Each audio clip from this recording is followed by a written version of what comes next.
the black lines.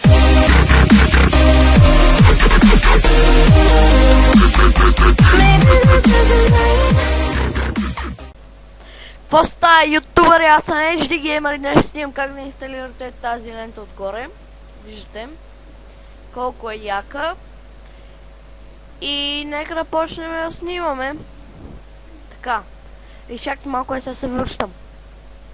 Да, върнах се. Пишете в Google. Пишете. Или отидете в Google.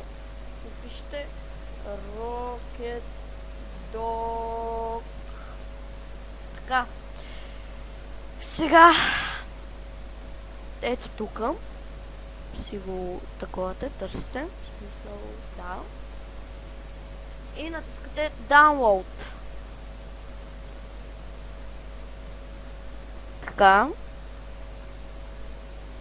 И това ме изнервя. Така. Натискате на Download. И си избирате коя версия. Аз съм си изтеглил най-новата 1.3.5. Така. Като се изтеглите и си я инсталирате, ще ви излезне само ето това. Вие го пускате и си слагате игри и неща.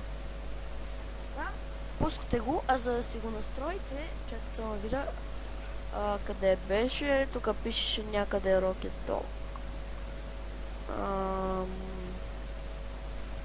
Ето го. Dog Settings. Тук си избирате кое да ви е такова, кое да ви е как да ви изглежда. И си избирате. Тук си избирате формат. Аз например си избера някакъв латински. Си избера тоя. Тук си избирате нещо, не знам какво е. Тук и аз не го знам какво е. Тук си избирате позиция, тук да си избирате къде да ви е. Да. Аз, например, съм се го сложил тук, защото ми е по-удобно. И да, натискате ОК и сте готови.